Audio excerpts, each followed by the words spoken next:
Kiat agar tidak diganggu setan membaca surat Al-Ikhlas, Al-Falaq, dan An-Nas. Begitu juga ayat kursi ketika hendak tidur.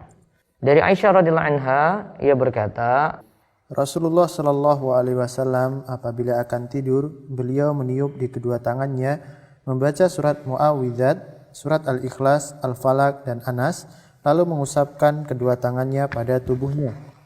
Ya, di sini disebutkan mau tidur, berarti dilakukan sebelum tidur.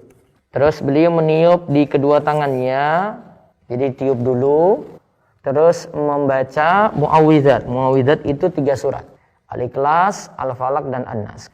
Lalu mengusapkan kedua tangannya pada tubuhnya.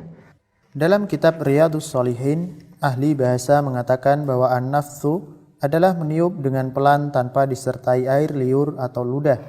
Adapun keutamaan membaca ayat kursi sebelum tidur disebutkan dalam hadis dari Abu Hurairah radhiyallahu anhu yang mengadukan pada Rasulullah sallallahu alaihi wasallam tentang seseorang yang mengajarkan padanya ayat kursi.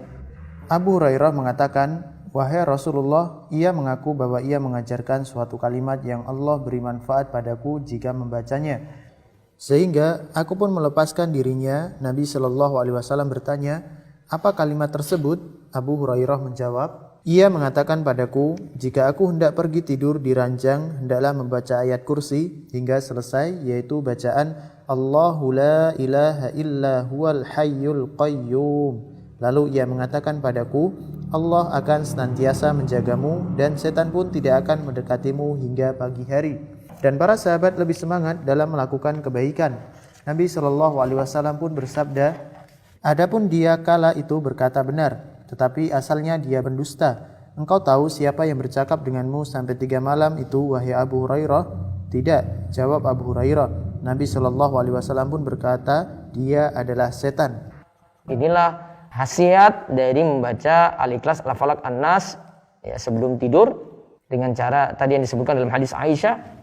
Kemudian keutamaan juga membaca ayat kursi. Kalau ayat kursi di sini tidak pakai meniup seperti 3 surat tadi.